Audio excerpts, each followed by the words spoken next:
Sowing seeds has to be one of the most gratifying and satisfying experiences. And there are a couple of things that you need. Make sure that you've got these little guys around you, surrounded in your potting shed, to make sure that you're going to get it right. Number one that you're going to need is a block of palm peat. Okay, this stuff, remember, swells in and forms this beautiful stuff. 5 liters of it.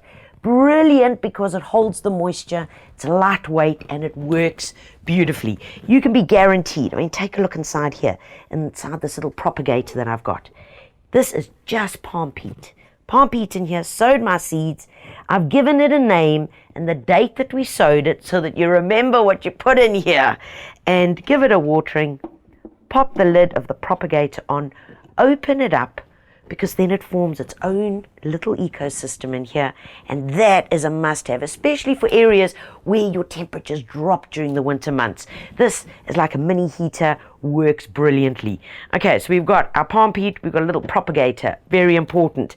The other thing that you're going to need is possibly, and I like doing this because it just works. Once these little guys are up, what happens from there? Well, you can use these little recyclable pots. They are just so cute. These have been upcycled from a bit of cardboard. They've been squashed to form a little pot. You can pop your little guys into here. When they're big enough, you plant this directly into the garden. And then it just breaks apart. And that works beautifully. So there's no transplant stress.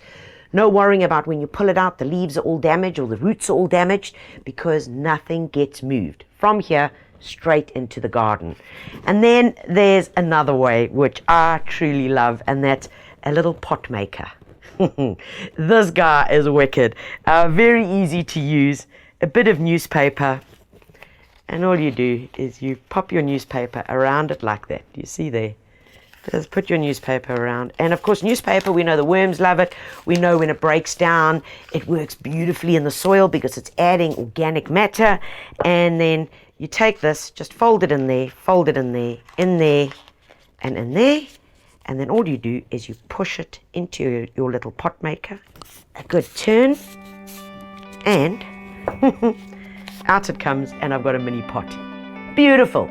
You can sow your seed directly into this, or you can have it from your propagator into here and you plant this directly in the garden.